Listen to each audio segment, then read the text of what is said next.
প্রচারে এসে দর্শকদের মন কাড়লেন জুন মালিয়া। শুক্রবার পূর্ব বর্ধমানের গলসি বিধানসভা তৃণমূল কংগ্রেসের প্রার্থী অলোক মাঝির সমর্থনে ভোট প্রচারে আসেন অভিনেত্রী তথা সাংসদ জুন মালিয়া।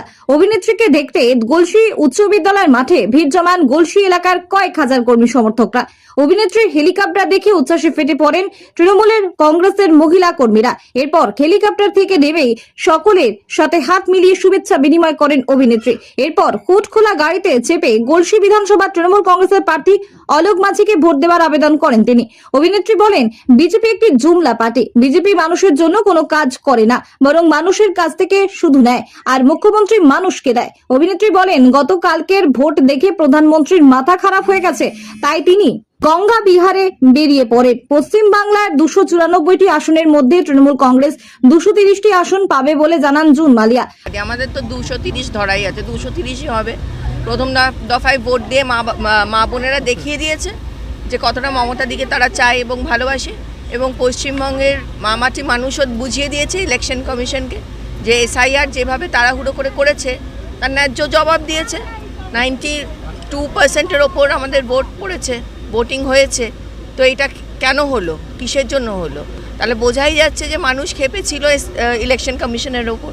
এবার বুঝিয়ে দিয়েছে ভালো করে ইভিএমে।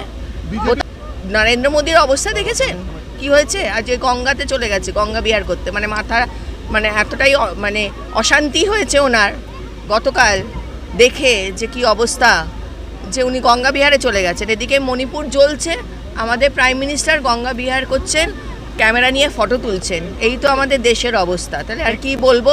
বিজেপি যা বলে ঠিক তার উল্টোটা করে। দিল্লিতে বলেছিল 2500 টাকা করে দেবে, 1.5 বছর হয়ে গেছে, তাদের গভর্নমেন্ট চলে এসছে। রেখা গুপ্তা মুখ্যমন্ত্রী সেখানকার, 1 পয়সা তো ঢোকেনি অ্যাকাউন্টে। তাহলে মা বোনেরা নিশ্চয়ই ওই ফাঁদে পড়বে না, বিজেপির ফাঁদে পড়বে না। বিজেপি কি দিয়েছে আপনাদের? নোটবন্দি দিয়েছে, গ্যাস বন্দি দিয়েছে, এলপিজি বন্দি দিয়েছে। ওই রাজু পাত্র যে ওই বুলডোজার না কি করে একটা দিয়েছিল, আচ্ছা আচ্ছা, এই তো নমুনা সব। জেসিপি না কি বুলডোজার, ও ভাবছে নিজেকে যোগীজি। আরে যোগীজিকেও বলবো যে ওরা তো যোগীজির ভক্ত না। যোগীজি কি বলেছে এসে? বিবেকানন্দ নাকি বলেছে, স্বামীজি বলেছেন, স্বামী বিবেকানন্দ নাকি বলেছে যে তোমরা আমাকে রক্ত দাও, আমি তোমার। এই তো ওদের অবস্থা। রাজু হোক আর কাজু হোক, সেগুড়ে বালি, রেপ কেসেস খুলবে। আরে উত্তরপ্রদেশ, রাজস্থান, মধ্যপ্রদেশ, মণিপুর, তারপরে আমাদের ছত্তিশগড়, তারপরে আমাদের দিল্লি, এই কেসগুলোর কি হবে? গলসি বিধানসভা তৃণমূল কংগ্রেসের প্রার্থী অলোক মাঝি বলেন, আজ মানুষের যা উচ্ছ্বাস দেখা গেছে, এখানেই বোঝা যায় যে মমতা বন্দ্যোপাধ্যায় চতুর্থবারের জন্য মুখ্যমন্ত্রী হতে চলেছে। অলোক মাঝি বলেন, এই এলাকায় একটি অগ্নি নির্বাপন কেন্দ্রের প্রয়োজন আছে এবং শিবপুর ও জয়দেবের সঙ্গে সংযোগকারী একটি ব্রিজ করা হবে। মামাটি মানুষের সরকার যে চতুর্থবারের জন্য সরকার গড়বে, এটা বাংলার মানুষ নিশ্চিত হয়ে গেছে। এখানে সবথেকে যেটা বেশি দরকার ছিল ফায়ার ব্রিগেড, বুধবুধে সেটা প্রতিষ্ঠিত। এছাড়াও আমাদের শিবপুর এবং জয়দেবের সঙ্গে যে কানেক্টিভিটি, যেটা হচ্ছে আমাদের শিবপুর ব্রিজ, সেটাও আমরা সেই সময় মাননীয় মুখ্যমন্ত্রীকে আমরা লিখিতভাবে জানিয়েছিলাম, সেই ব্রিজও হয়েছে। সবথেকে বড় কাজ। তাছাড়াও বিভিন্ন উন্নয়নমূলক কাজ তো হয়েছে, স্বাস্থ্য শিক্ষার ক্ষেত্রে অনেক কাজ হয়েছে। ব্লক সভাপতি শৈলেন হালদার বলেন, তৃণমূল কংগ্রেসের সারা বছর পড়াশোনা করে, তাই তৃণমূল কংগ্রেসই প্রথম হবে, এই নিয়ে চিন্তা করি না। মানুষকে মমতা বন্দ্যোপাধ্যায়ের জন্য সংগঠন দিয়ে আনতে হয় না, মানুষ নিজেরাই মমতা বন্দ্যোপাধ্যায়কে আশীর্বাদ করার জন্য মমতা বন্দ্যোপাধ্যায়ের ডাকে মিছিলে আসে।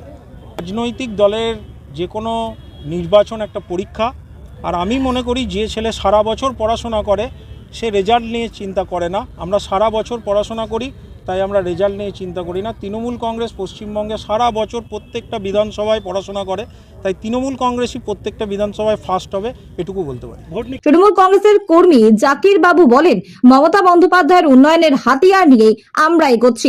এই মানুষ ফের মমতা বন্দ্যোপাধ্যায়কে চতুর্থবারের জন্য মুখ্যমন্ত্রী করবেন। বর্ধমান থেকে সঞ্জিত কুরি রিপোর্ট, বর্ধমান পত্রিকা।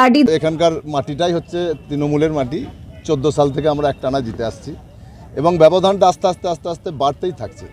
2021 সালেও আমরা প্রায় 18-19 হাজার ভোটে জিতেছি। এবারে তার থেকে বেশি ভোটে আমরা জিতব। গলসি বিধানসভার আন্ডারে যতগুলো আমাদের পঞ্চায়েত পড়ছে, প্রচুর উন্নয়ন হয়েছে। দিদির যে সমস্ত প্রকল্প, সব প্রকল্পের আমরা ওই প্রকল্পের উন্নয়নকে হাতিয়ার করেই আমরা ভোটে আগাচ্ছি।